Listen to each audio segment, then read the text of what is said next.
Selamat pagi Bapak Ibu Guru. Pagi, Bu. Salam sejahtera untuk kita semua. Yang saya hormati Bapak Daniel Lukias Asman selaku Kepala Sekolah SDN 21 Manis Raya.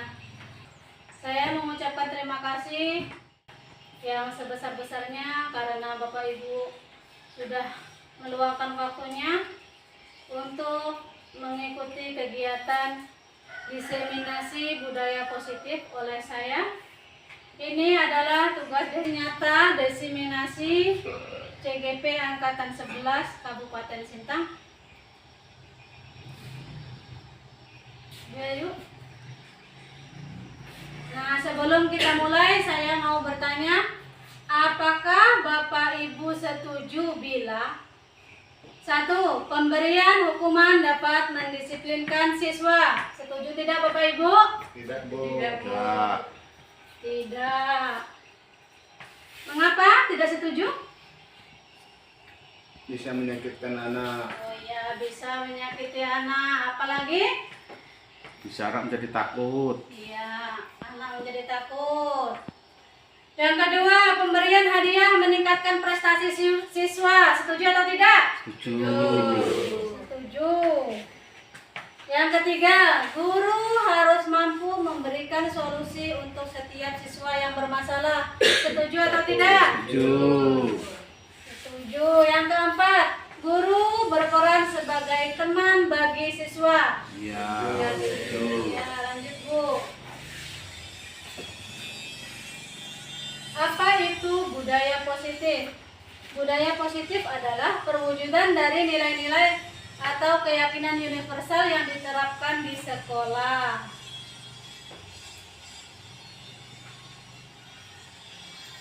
Nah, konsep-konsep inti menciptakan budaya positif yang pertama, disiplin positif, yang kedua, motivasi perilaku manusia, yang ketiga, keyakinan kelas atau sekolah, yang keempat, kebutuhan dasar manusia, yang kelima, posisi kontrol seorang guru, dan yang keenam, segitiga restitusi. Pergeseran paradigma teori kontrol dari Dr. William Glasser. Yang pertama, ilusi guru mengontrol murid. Nah, ini yang biasa kita lakukan ya Bapak Ibu. Kita mengontrol murid. Sebenarnya murid itu bisa mengontrol dia sendiri, dirinya sendiri ya. Yang kedua, ilusi bahwa semua penguatan positif efektif dan bermanfaat. Yang ketiga, ilusi bahwa kritik dan pembuat orang merasa bersalah dapat menguatkan karakter. Yang keempat, ilusi bahwa orang dewasa memiliki hak untuk memaksa. Nah, bagaimana seseorang bisa berubah dari paradigma stimulus respon atau ini stimulus respon itu yang dari luar ya, ekstrinsik ya, kepada pendekatan teori kontrol atau dari dirinya sendiri. Kalau stimulus respon, realitas atau kebutuhan kita sama, sedangkan teori kontrolnya realitas kebutuhan kita berbeda. Semua orang melihat hal yang sama, setiap orang memiliki gambaran yang berbeda. Kita mencoba mengubah orang agar berpandangan sama dengan kita. Teori kontrolnya, kita berusaha memahami pandangan orang lain tentang dunia. Perilaku buruk dilihat sebagai suatu kesalahan. Teori kontrolnya, semua perilaku memiliki tujuan. Orang lain bisa mengontrol saya. Teori kontrolnya, hanya Anda yang bisa mengontrol diri Anda. Saya bisa mengontrol orang lain. Anda tidak bisa mengontrol orang lain. Pemaksaan ada pada saat bujukan gagal. Teori kontrolnya, kolaborasi dan konsensus menciptakan pilihan-pilihan baru. Nah, ini model berpikir menang dan kalah. Sedangkan di teori kontrol itu model berpikir menang dan menang. Ini tidak ada menang dan kalah ya, semuanya ini sama. Nah, disiplin positif ialah disiplin positif merupakan salah satu cara penerapan disiplin yang bertujuan untuk menumbuhkan kesadaran peserta didik, memberdayakan anak untuk melakukan sesuatu ya. Disiplin positif ini menuntun anak itu dia untuk melakukan sesuatu yang diyakini oleh dirinya sendiri tanpa adanya sogokan, ancaman maupun hukuman. Ya, dalam melakukan itu walaupun dia tidak ada sogokan, tidak ada ancaman ataupun hukuman, dia tetap melakukan disiplin positif tersebut. Nah, nilai-nilai kebajikan universal ini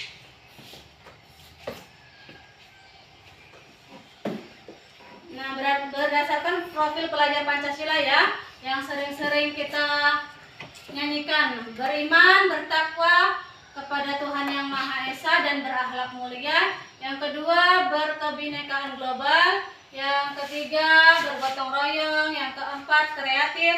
Yang kelima, bernalar kritis. Dan yang keenam, mandiri. Nah, motivasi perilaku manusia. Dari motivasi perilaku manusia yang 3 ini, yang sering kita lakukan ya, atau Bapak Ibu lakukan itu di antara nomor 1, 2, dan 3 yang mana? Silakan dibaca.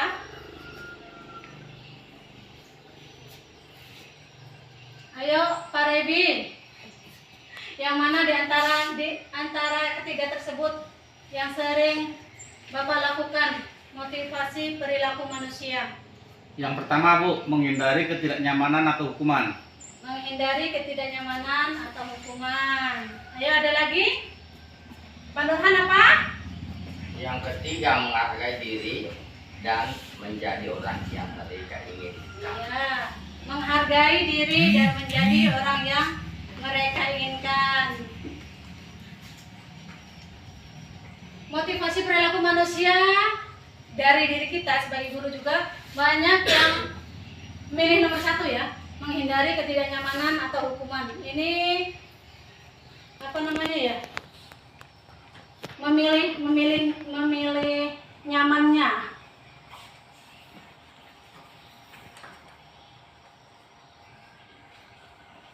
Ada lagi?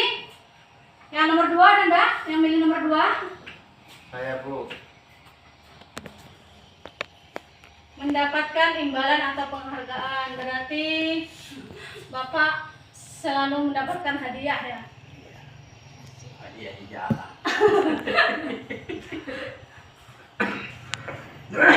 Nah, motivasi perilaku manusia ini nanti bisa kita lihat setelah slide selanjutnya.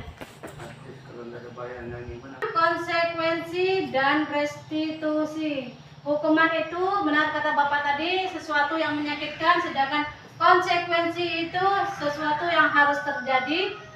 Sedangkan restitusi itu sebuah pilihan ya. Kalau hukuman itu identitas yang gagal.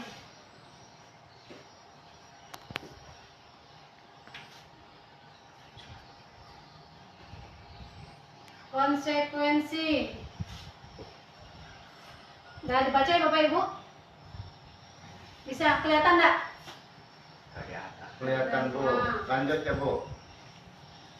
Hukuman sesuatu yang menyakitkan harus terjadi, tidak nyaman atau murid atau anak untuk jangka panjang ya. Korban mendapatkan keadilan. Ini kalau hukuman itu biasanya kita spontan ya, kita spontan melakukannya. Seumpamanya anak kita itu datang terlambat, langsung kita langsung spontan mengatakan, mengapa kamu datang terlambat? Nah, seperti itu ya. Ya, refleks. Dia refleks kita. Dia tidak terencana kalau hukuman itu. Sekarang karena kamu terlambat, di luar jangan masuk. Nah, itu ya. Refleks tidak terencana. Kalau konsekuensi itu sudah terencana dan sudah disepakati bersama ya. Contohnya Kalau ada anak yang tidak mengerjakan PR, terus kita memberikan tugas dia untuk mencatat 100 kata. Ya, nah itu karena itu sudah disepakati ya. Jalan Bu. Berdasarkan bagan yang tadi itu ya. Berikut adalah penjelasan tentang hukuman, konsekuensi, dan restitusi. Nah, hukuman itu tidak terencana, bersifat satu arah, bisa berupa hukuman fisik, psikis, atau kata-kata kasar. Nah, kalau konsekuensi bersifat terencana, sudah disepakati, bentuk-bentuk konsekuensi dibuat oleh pihak guru atau sekolah. Sedangkan restitusi adalah proses menciptakan kondisi bagi murid untuk memperbaiki kesalahan, ya, memperbaiki kesalahan mereka sehingga mereka bisa kembali pada kelompok mereka dengan karakter yang lebih kuat. Nah, ini tadi konsekuensi dan hukuman. Ada yang mau bertanya? Ada enggak? Tidak ada. Oke, sudah paham semuanya ya?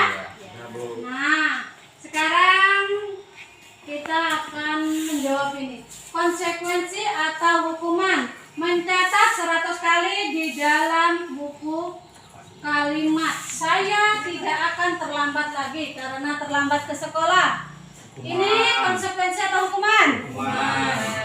Hukuman, ya. Lari mengelilingi lapangan basket 2 kali karena terlambat hadir di sekolah. Hukuman atau konsekuensi? Hukuman. Yang ketiga, membersihkan coretan yang dibuatnya di meja tulis. Konsekuensi atau hukuman? Konsekuensi. Iya, konsekuensi. Yang keempat, murid diminta untuk push up 15 kali karena tidak menggunakan masker ke sekolah. Ya, hukuman. Berdiri di depan kelas sambil mengangkat kaki satu karena tidak bisa menjawab pertanyaan. Hukuman. Iya, hukuman. Membersihkan WC karena merusak pensil teman. Hukuman atau konsekuensi? Hukuman. Iya, hukuman. Yang terakhir, lari keliling lapangan karena terlambat 10 menit saat pelajaran PJOK. Hukuman atau konsekuensi? Konsekuensi. Hukuman atau konsekuensi, Pak Nur? Konsekuensi. Iya, konsekuensi ya, karena ini dia berhubungan dengan pelajarannya ya. Dihukum oleh penghargaan tadi itu ya, kayak hadiah itu kan. Pengaruh jangka pendek dan jangka panjang. Mungkin kalau kita melakukannya jangka pendek sih mungkin tidak apa-apa ya. Kalau dalam jangka panjang terus menerus kita melakukan itu, bisa enggak Bapak Ibu? Hah? Bisa lah. Bisa tidak? Nah, Iya, tidak bisa. Jadi anak-anak itu ketergantungan ya, ketergantungan. Yang kedua, penghargaan tidak efektif. Efektif atau tidak penghargaan? Efektif katanya. Efektif sebenarnya. Oh. Iya. Yang ketiga, penghargaan merusak hubungan. Dapat merusak hubungan atau tidak, Bapak Ibu? Penghargaan? Seumpamanya Ibu Yayu ya. Iya, beliau tuh dapat penghargaan terus-terus. Kawan yang lainnya iri atau tidak? Iri yang lain. Nah, itulah. Penghargaan dapat merusak hubungan ya. Iya. Penghargaan mengurangi ketepatan. Betul tidak? Bisa jadi. Bisa, betul. Iya. Penghargaan mengurangi kualitas. Ya, bisa. Iya. Penghargaan mematikan kreativitas. Bisa juga. Tuh. Iya, kalau kita tidak ada penghargaannya, Tidak mau berusaha. iya, dia tidak mau berusaha. Kalau ada penghargaannya, Iya. dia mau berusaha, kan? Itulah penghargaan menghukum. atau tidak? Betul. Motivasi dari dalam diri, inilah yang akan kita anukan dari budaya positif tersebut, yaitu ya motivasi dalam diri kita sendiri, yaitu motivasi intrinsik bukan ekstrinsik. Kalau semuanya itu ya, semuanya itu ekstrinsik, yang motivasi dari dalam diri itulah yang akan kita lakukan, kita laksanakan dalam budaya positif tersebut. Nah, ini mengapa keyakinan kelas bukan peraturan kelas? Mengapa Bapak Ibu? Ada yang bisa jawab? Mengapa peraturan kelas bukan keyakinan kelas? Mengapa keyakinan kelas bukan peraturan kelas? Kalau peraturan kelas itu dibuat oleh seseorang, tapi kalau keyakinan itu dibuat bersamaan. Iya. Nah, mengapa keyakinan kelas bukan peraturan kelas? Tadi betul kata Pak Rebi, kalau keyakinan kelas itu kita membuatnya bersama anak-anak ya, berdiskusi. Kalau peraturan kelas itu kita yang membuat, tidak melibatkan anak-anak ya. Selanjutnya, mengapa kita memiliki peraturan tentang penggunaan helm pada saat mengendarai kendaraan roda 2? Mengapa Bapak Ibu? Biar kepalanya nggak pecah Bu, kalau Biar jatuh. kepalanya tidak pecah. Untuk keamanan Bu. Iya, untuk keamanan. Berarti kita meyakini ya, itu keyakinan kita agar kita selamat ya. Agar apa tadi? Tidak terbentur kepalanya ya, biar selamat ya. Tetap terbentuk di manda. Iya. Tapi harus helm yang mahal Bu. Anti pecah. Helm yang mahal.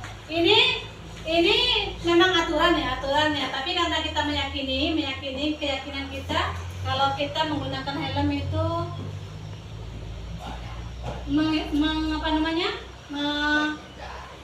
menghindari ya. Iya, untuk menghindari. Nah, yang kedua, mengapa kita memiliki peraturan tentang penggunaan masker dan mencuci tangan setiap saat? Ini yang waktu pada saat itu kita COVID itu, ya. Ah, iya, supaya terhindar dari debu. Oh iya. Iya, itu kan masker, tentang penggunaan masker dan cuci tangan. Ini biar selamat ya, menjaga kesehatan kita kan ya. Oke, selanjutnya.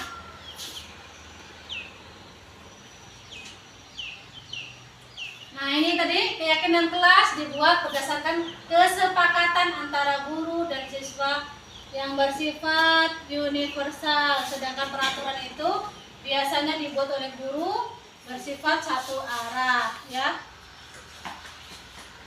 Selanjutnya,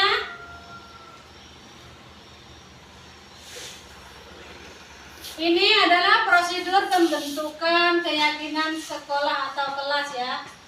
Yang pertama, mempersilakan warga sekolah atau siswa untuk mencurahkan ide mereka tentang peraturan atau keyakinan yang akan disepakati. Yang kedua, mencatat semua masukan. Yang ketiga, mengganti kalimat negatif menjadi positif. Seumpamanya tidak mencoret-coret. Itu termasuk ke dalam apa Bapak Ibu? Kalau kalimat positifnya? Dilarang. Itu dilarang, itu tidak boleh, tidak boleh. Itu menggunakan kalimat yang tidak positif. Mencoret-coret, menjaga menjaga kebersihan itu.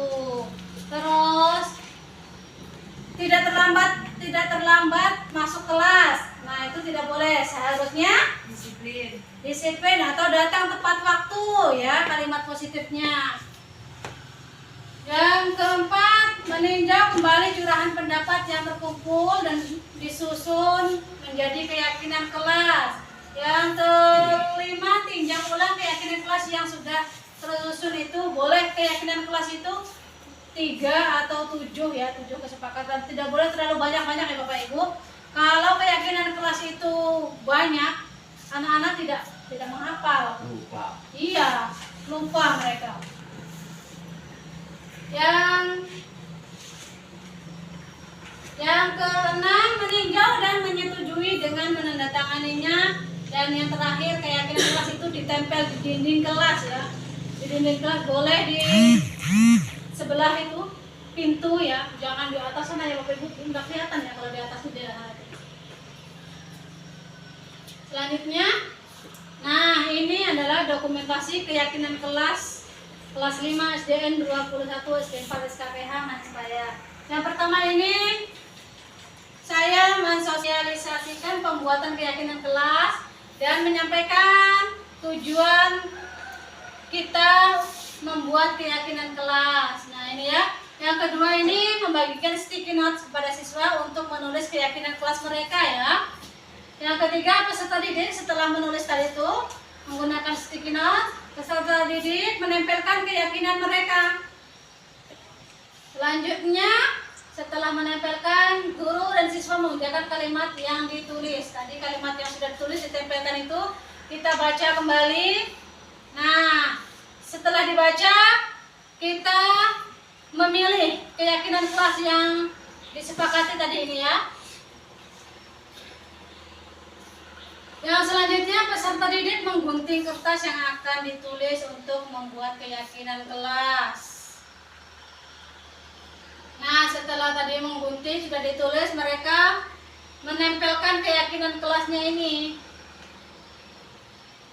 Perwakilan dari peserta didik ya. Selanjutnya, peserta didik menandatangani keyakinan kelas yang disepakati. Kalau siswanya ada 36 ya. 36 siswa itu menandatangani keyakinan kelas yang disepakati tadi ya. Boleh pakai tanda tangan, boleh pakai cap jempol, terserah Bapak Ibu ya. Kalau pakai cap jempol kayaknya bagus. Jadi ada apa namanya? Di dinding-dindingnya tuh kayak ada hiasannya ya di itu. Nah, setelah menandatangani, kita foto bersama dengan peserta didik. Selanjutnya, nah ini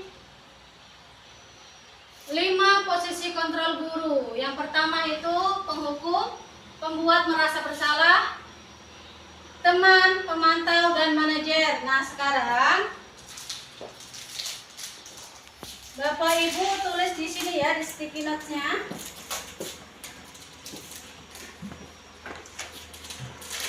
Bapak Ibu memilih yang mana 5 posisi kontrol guru itu ya.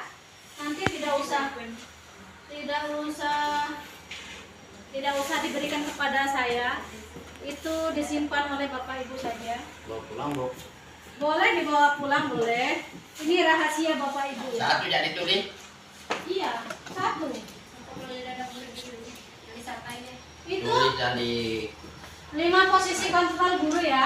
Pilih salah satu kah, Bu? Boleh.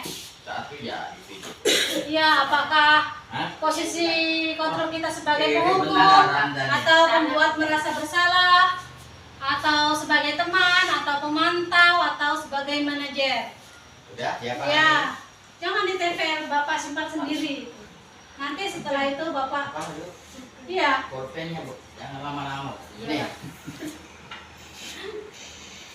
Sudah ditulis semua Bapak Ibu? Udah. Oke, disimpan. Setelah itu kita akan menyaksikan ya.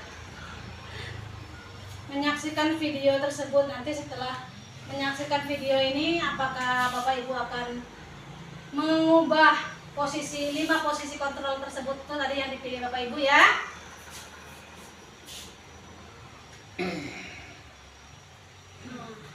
Yang pertama posisi penghukum, silakan.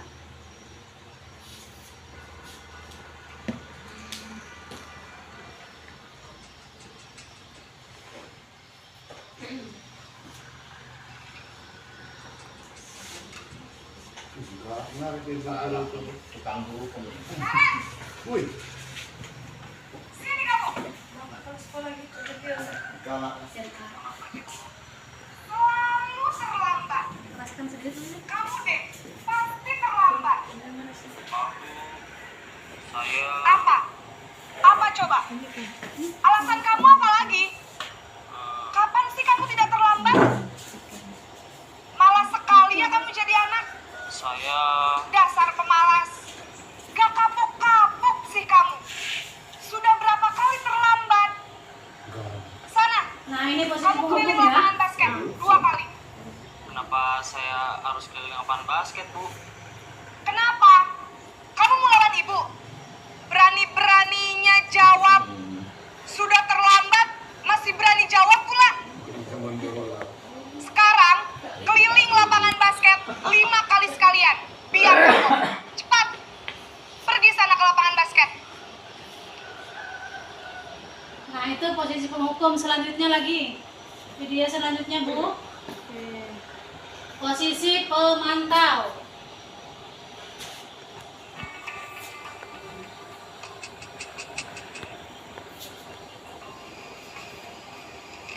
Guru itu lagi bang, coba guru lain. Iya. Ini contohnya ibu ini Pak ya. Sama anaknya pun sama, masih sama. Si Naren itu. Selamat pagi, Bu. Naren, apa peraturan sekolah kita tentang jam berapa kita harus Ini masuk lembut sekolah, kan Pak Nak? Ibu? Sebagai pemantau. Harus di sekolah jam 7, Bu. Iya, betul. Sekarang sudah jam 7.20. Naren sudah tahu konsekuensinya jika terlambat hadir. Paham, Bu. Saya harus tinggal kelas pas jam istirahat selama 20 menit. Iya, benar. Konsekuensinya demikian. Jadi nanti jam 9.30 pas istirahat, kamu harus tinggal di kelas, kerjakan tugas tambahan untuk ketertinggalan kamu, ya? Baik, Bu. Selanjutnya posisi kontrol guru sebagai pembuat merasa bersalah.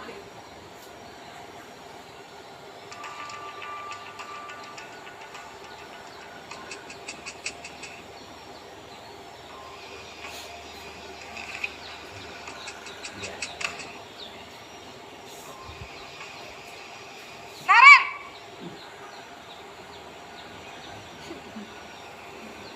Selamat pagi, Bu. Naren. Kamu kenapa terlambat lagi, Nak? Ya Tuhan, Naren. Kamu senang ya bikin ibu susah ya? Kalau kamu terlambat lagi, nanti ibu yang ditegur bapak kepala sekolah, Nak. Disangka ibu tidak bisa membina kamu. Duh, gimana ini?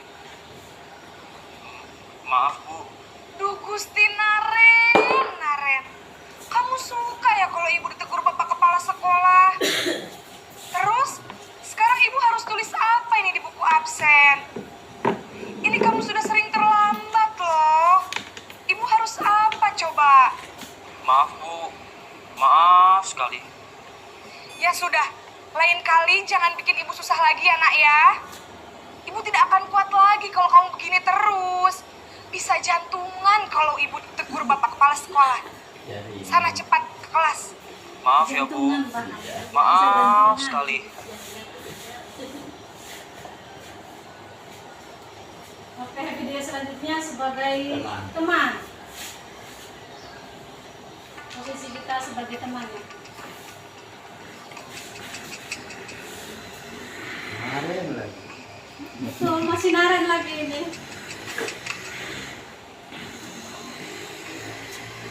Naren!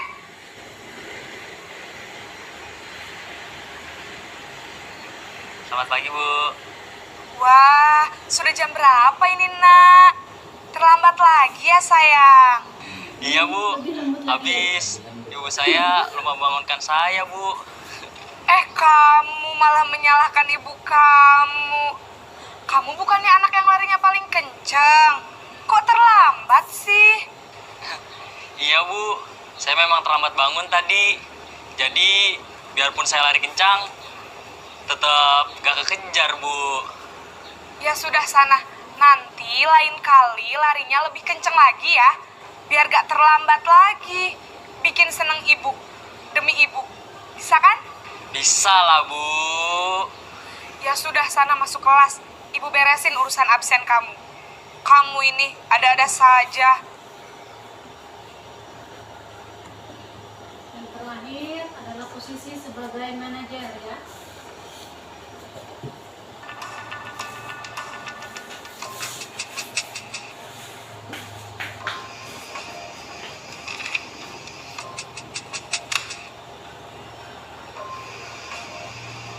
Naren!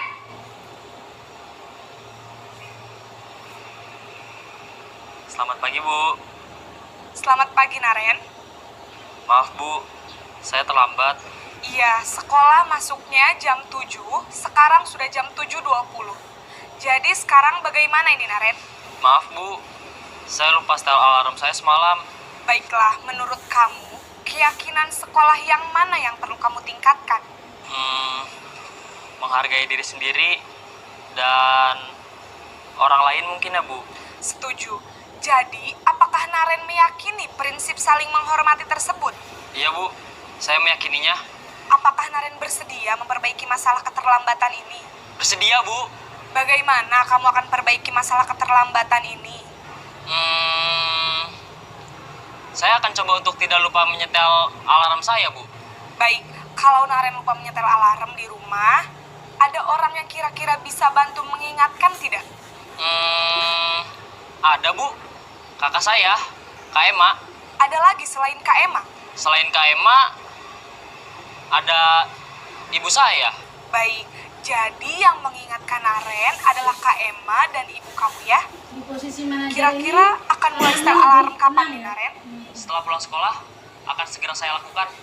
Baik, jadi Naren akan setel alarm untuk bangun besok pagi dan akan diingatkan oleh kakak dan ibunda Naren ya. Ada lagi yang mungkin perlu dilakukan, Naren? Agar tidak terlambat bangun lagi. Tidak ada, Bu. Baik, Naren. Terima kasih untuk kerjasama kamu. Sekarang kamu perlu kembali ke kelas untuk belajar. Baik, Bu. Terima kasih.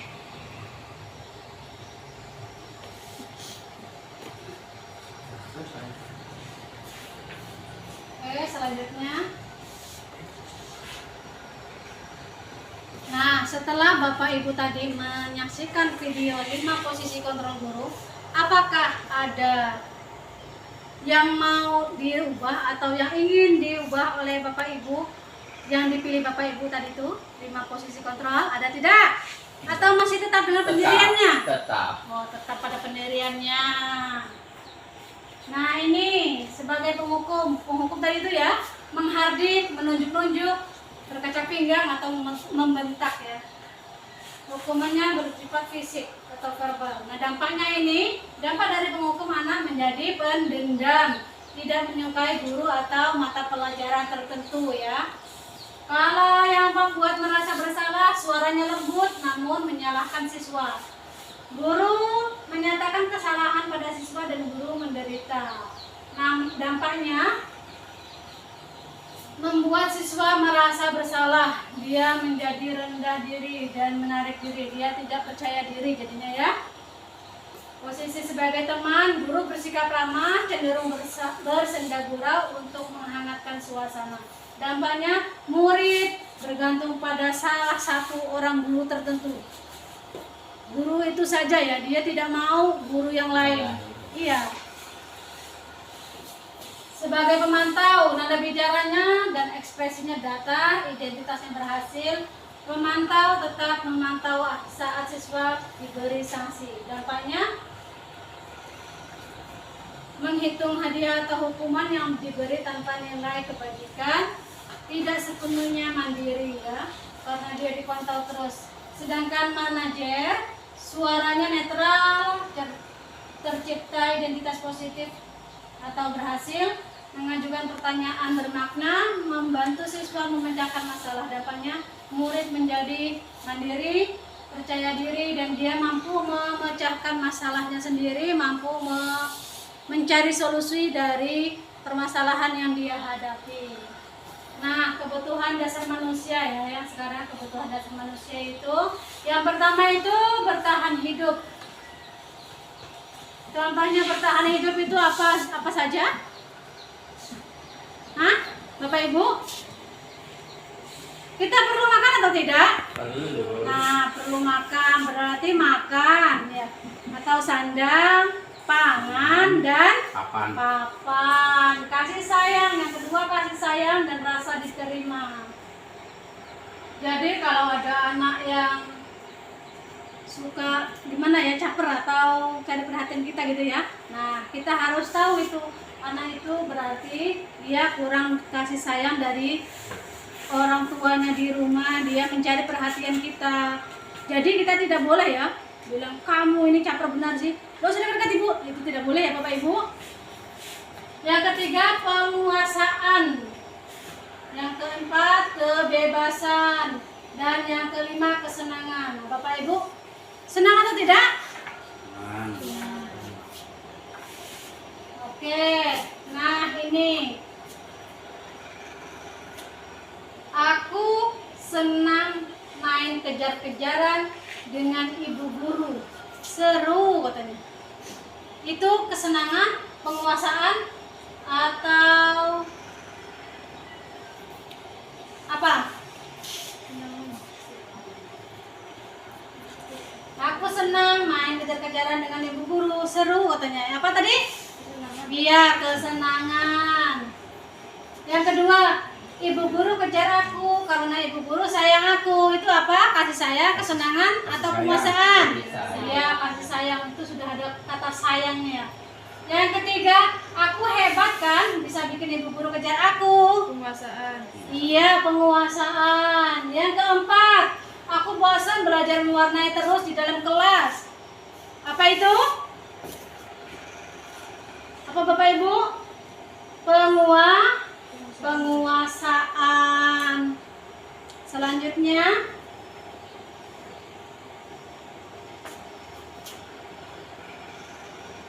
nah, dunia berkualitas ya. Siapakah orang-orang yang paling penting di dalam hidup? Bapak Kepala Sekolah silakan. Siapa orang-orang yang paling penting di dalam hidup Bapak? Keluarga yang utama, Bu. Oh ya, keluarga. Memang keluarga paling penting ya Bapak Ibu ya. Selanjutnya, nilai-nilai kebajikan apa yang terpenting di dalam hidup kita? Pak Rebiono? Bertetangga dengan yang baik, Bu. Saling gotong royong, saling membantu. Iya, nilai kebajikan yang terpenting dalam hidup kita itu saling membantu ya.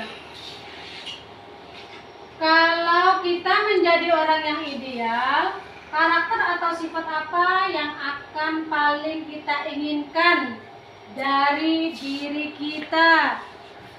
Apa? Sifat dan karakter yang paling kita inginkan pada diri kita. Sabar, Bu. Sabar. Ada lagi apa? Selain sabar apa, Bu? Oh, penyayang. Ada lagi? Jujur perlu atau tidak? Iya, jujur. Selanjutnya, apa pencapaian kita yang akan sangat kita banggakan? Jika melihat anak didik kita berhasil, Bu.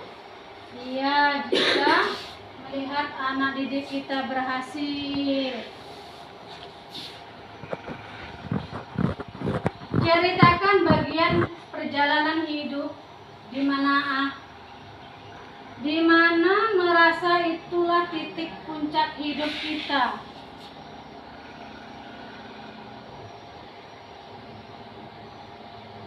Pak Rebiono. Ya, perjalanan hidup kita dimulai dari masa sekolah, kemudian masa-masa mencari pekerjaan dan bisa bekerja sehingga berkeluarga. Saat berkeluarga menjadi puncak kehidupan kita yang bisa bermakna dan bisa menjadi contoh bagi kehidupan orang lain yang bisa berhasil, yang bisa kita contoh ataupun dapat kita dicontoh oleh orang lain. Iya. Yang terakhir, apa yang paling bermakna dalam hidup kita? Apa Bapak Ibu yang paling bermakna dalam hidup kita?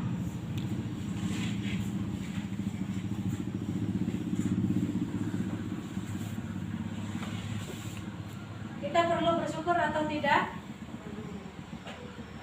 Nah, bersyukur. Banyak bersyukur. Yang paling berarti itu, Bu, kita bersyukur pada Yang Tuhan atas keberhasilan yang kita capai pada saat ini. Iya. Betul. Selanjutnya Ibu. Nah, ini yang terakhir adalah segitiga restitusi ya. Yang pertama, menstabilkan identitas. Nah, kata-katanya itu setiap orang pasti pernah melakukan kesalahan. Kamu bukan satu-satunya orang ya yang melakukan kesalahan. Itu kata-katanya menstabilkan identitas ya. Yang kedua, validasi kebutuhan. Kata-katanya kamu tentu punya alasan mengapa melakukan itu. Coba ceritakan sama Ibu gitu ya kalimatnya. Atau adakah cara yang lebih efektif untuk mendapatkan apa yang kamu lakukan? Nah, yang terakhir yaitu menanyakan keyakinan. Kita bisa menanyakan ke anak didik kita itu nilai-nilai apa yang telah kamu sepakati. Nah, kamu ingin menjadi orang yang seperti apa? Seperti itu ya Bu ya kalimatnya. Oke, selanjutnya. Nah, ini adalah contoh segitiga restitusi yang telah saya lakukan.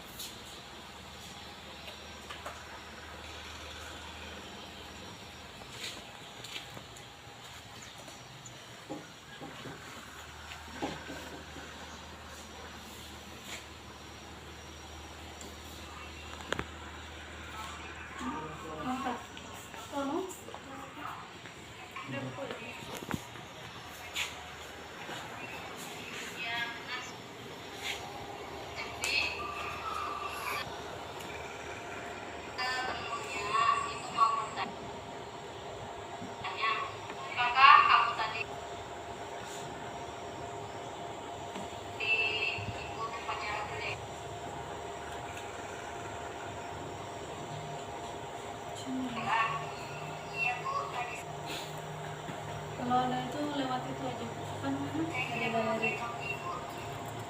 Jadi, dokumen. Ada dalam dokumen.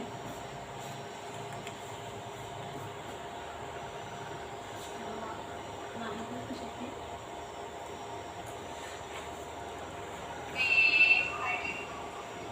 Kalau tidak, mengapa ibu memanggil kamu ke kantor? Ibu, apa yang berkaitan dengan seragam saya? Ya benar, Silvi. Sebenarnya ibu mau bertanya, apakah kamu tadi ikut upacara bendera? Iya Bu, tadi saya tidak memakai topi Ibu. Silvi, semua orang itu pernah melakukan kesalahan, termasuk ibu. Ibu juga pernah melakukan hal tersebut. Namun, ibu percaya setiap tindakan pasti ada alasannya. Kira-kira mengapa Silvi sering tidak mengenakan seragam lengkap saat upacara? Saya sering lupa Bu, karena malamnya saya lupa menyiapkan perlengkapan sekolah dan suka mengenakan sampai larut. Jadi paginya saya menunggu berangkat sekolah sampai lupa menggunakan itu. Oh, begitu. Apakah kamu masih ingat keyakinan kelas kita? Masih ingat. Kalau masih ingat, kira-kira Silvi yang dilakukan Silvi itu sudah sesuai dengan keyakinan kelas kita atau belum? Coba sebutkan kira-kira keyakinan kelas yang mana? Disiplin dan mematuhi tata tertib sekolah. Nah, ternyata Silvi tahu.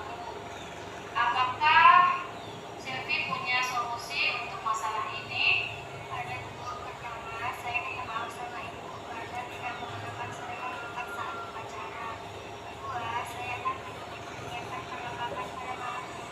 Dan yang ketiga, saya akan tidur lebih awal.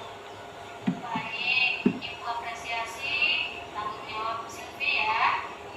Ibu tunggu perubahan kamu Senin depan.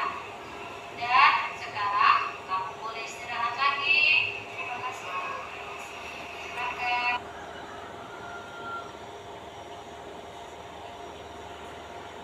Oke, selanjutnya.